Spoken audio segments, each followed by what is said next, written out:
Scott Cawthon is no stranger to troll games. His earliest one came out back in 2015. If you don't know what a troll game is, then let me tell you what it is then. And it's this very short summary that's kind of explanatory just by the name troll game. A troll game specifically from Scott Cawthon is basically a fake or joke release he puts out to trick or surprise the FNAF community. Instead of dropping the real game right away, Scott would upload a silly low effort reskin or parody that looks like the real next FNAF game that's coming up but wasn't. These games often reuse assets from older projects, had goofy mechanics or exaggerated music. They weren't meant to be taken seriously, just to playfully mess and hype up the community for the next game that's coming out. Now that you're all educated on what a troll game is, and just as an FYI, I'll try my best to talk a little slower and more clearly in this video because I received comments in the past, people saying that I talk too fast or I have a weird accent or talk weirdly, which honestly, it's true. I really don't like my voice like at all. I always cringe when I hear myself while editing these videos. So yeah, I'll try my best to talk more clearly and slower this time. That's why I might sound a little off because I'm not used to talking slowly. So yeah, let's just hurry up and get into the actual video now.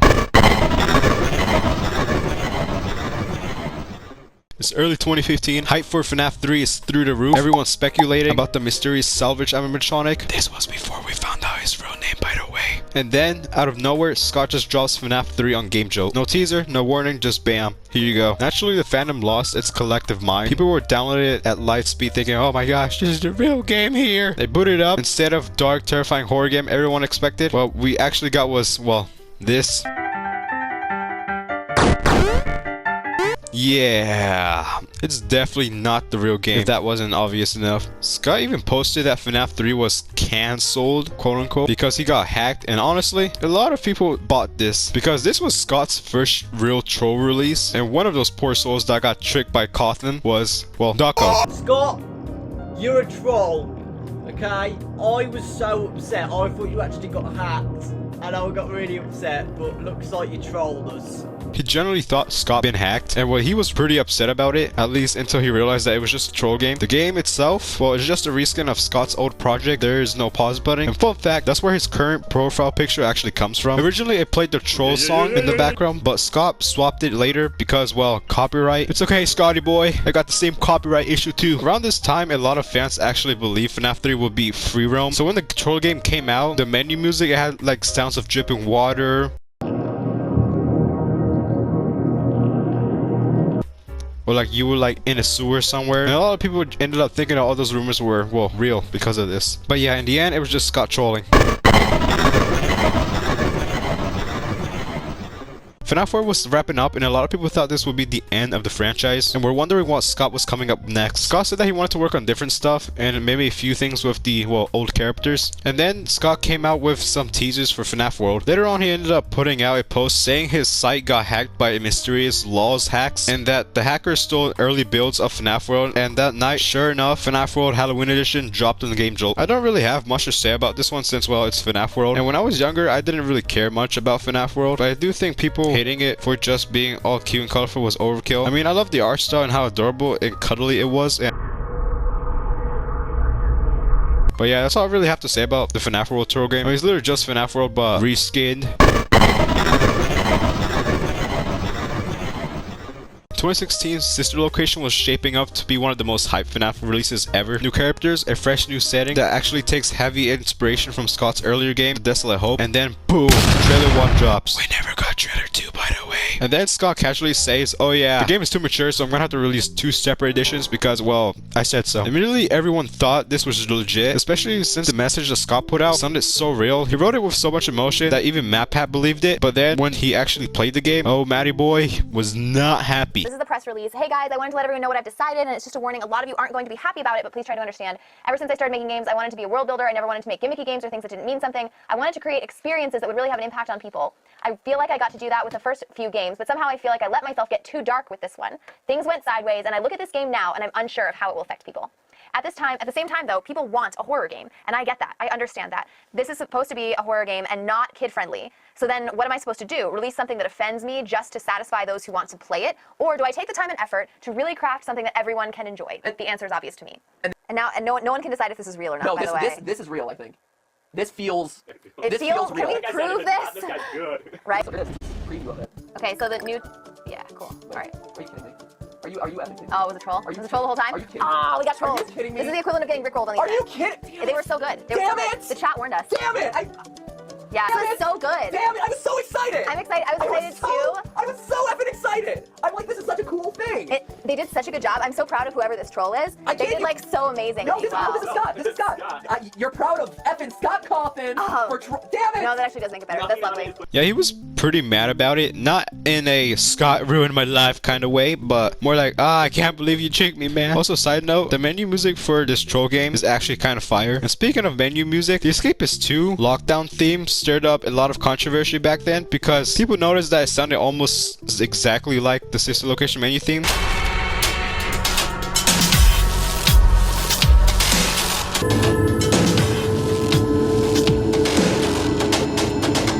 But it turns out that it was just some pre-made drum loop that from GarageBand or whatever it's called that both games used for the music. So yeah, no big conspiracy there.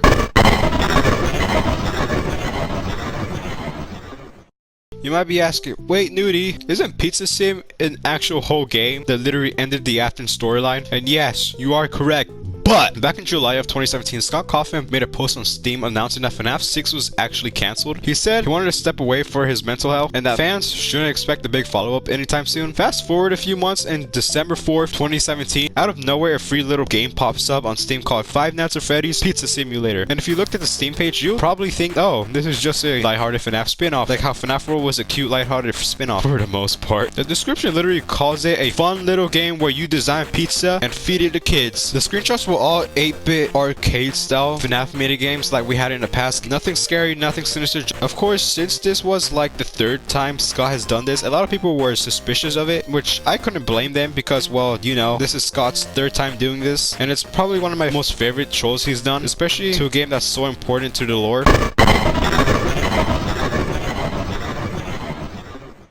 The Ultimate Custom Night demo. Yeah, most people either don't know this exists or just completely forgot about it. The game is actually a reskin of Scott's very first game, Doofus, way back in 1994. I've got some experience with this troll game since I've actually played this one. This one came out back in June of 2018. At the time, I was over at my aunt's house. She had a PC she mostly used for work. I managed to play this troll demo when it released, and I had some fun with it. Even if 11-year-old me had absolutely no clue what I was doing, I still had a lot of fun with it. And before I wrap up this section, I just have to say I absolutely love Ducko's reaction to this game, which is really iconic. And if you watch any FNAF content, you probably have seen somebody use the clip when talking about FNAF 6.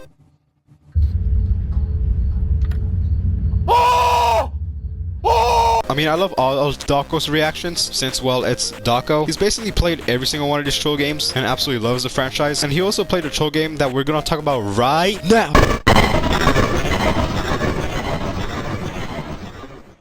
Okay, so this isn't an actual official FNAF game, but it kinda is since, well, it was backed up by Scott. Either way, I'm still gonna include it here. Back in 2022, Daco did a charity stream, and during that stream, the creator of FNAF Plus, who I'm not really gonna get into because of all the drama that happened, contacted Daco and said, yeah, here you go, here's a free demo because you're awesome and this is for charity. But Daco, being the smart British lad he is, he already knew this was a troll game, but he still had a little hope that it wasn't. But the second he clicked that play button, it was already too late.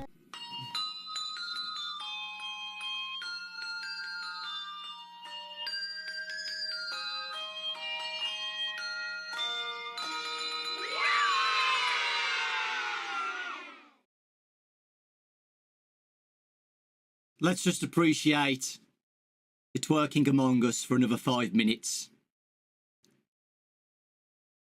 Let's all just stare at it.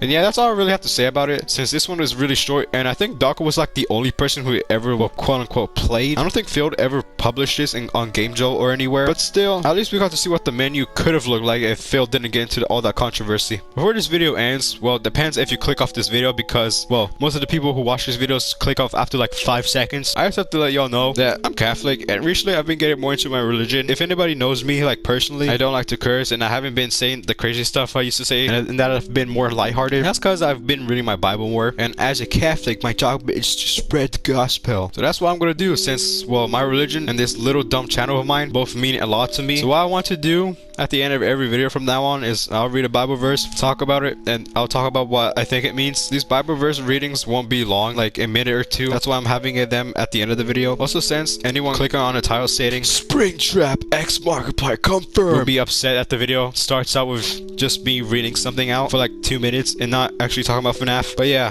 you can skip this part if you want, but if you do, I mean, it'll literally just end up to the end of the video. There's like no reason to skip it. You can just click off now. Okay, so let's actually do this now. Alright, first verse of the day. I am the vine, you are the branches. He who abides in me and I in him bears much fruit, for without me you can do nothing. So what does this verse mean? Well, I think it means that Jesus is essential for a spiritual life for believers. That's why we describe Jesus as a vine and us, the believers, as the branches. And as the branches, we draw our nourishment, strength from him. As without Jesus and him being the goat he is for dying for our sins, we gotta worry about going to HE double hockey stick, relying about being sick to get out of school when we were younger. Also, so we can live on spiritually, because me personally, I'd love to go to heaven and ask God to be a ghost for a day 1,000 years later, so I can finally see if the PS5 has a game. So yeah, that's what I think about this verse. I know I probably sound really dumb, but that's because I'm terrible at explaining things. I always have been. I can take a million years to describe a movie to someone after they ask me for any recommendations. Also, let me know what you think of the Bible verse at the end. And also if I sound okay in this video, because like I said, people don't like my voice. Don't worry, I don't like it either. So yeah, that's the end of the video. I hope you enjoy. Bye now.